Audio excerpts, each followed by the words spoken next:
Beneficiary registration SC వాళ్ళకు transport sector తీసుకున్నట్లయితే transport సెక్టార్లో ఈ 2 యూనిట్లు మాత్రమే ఉంటాయి, ఈ 2 యూనిట్లు. అలాగే నెక్స్ట్ ఎస్సీ ఎస్టీ వాళ్ళకి తీసుకున్నట్లయితే వీళ్ళకు ట్రాన్స్పోర్ట్ సెక్టార్ అనేది ఇవ్వలేదు అని చెప్పి వీళ్ళు individual, horticulture, fisheries, animal husbandry, agriculture ఇవి మాత్రమే పెట్టుకోవాలి, వీళ్ళకు ట్రాన్స్పోర్ట్ అనేది లేదు. నెక్స్ట్ బీసీ వాళ్ళకు ట్రాన్స్పోర్ట్ సెక్టార్ తీసుకున్నట్లయితే వీళ్ళకు ఆటో ఒక్కటే ఉంది. నిన్నటి వరకు ఆటో, కారు, ట్రాక్టర్ ఉండేది. ఈరోజు ఆటో ఒక్కటి మాత్రమే ఉంది. ఇది బీసీ వాళ్ళకు. అలాగే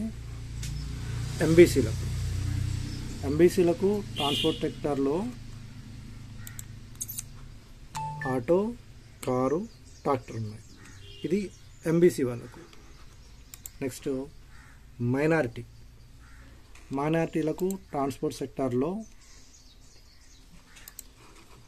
వీళ్ళకు కూడా 2 మాత్రమే ఉన్నాయి, 3 wheeler, passenger auto and passenger auto, petrol, CNG. Christian minority వాళ్ళకు ట్రాన్స్పోర్ట్ సెక్టార్లో వీళ్ళకు కూడా ఇక్కడ ఈవీ అండ్ పెట్రోల్ ఇచ్చారు, ఎక్స్ట్రా ఒకటి వచ్చింది. ఇవి ట్రాన్స్పోర్ట్ సెక్టార్కి సంబంధించినటువంటి స్కీమ్స్. బెనిఫిషరీస్ ఎవరైనా ఇంట్రెస్ట్ ఉన్న వాళ్ళు ఈ విధంగా రిజిస్టర్ చేసుకోండి. అలాగే ఇంకేమైనా మీకు డౌట్స్ ఉన్నా మీరు కామెంట్ చేయండి. మీ డౌట్స్ ఏమైనా ఉన్నా మీకు క్లారిటీ ఇస్తాను.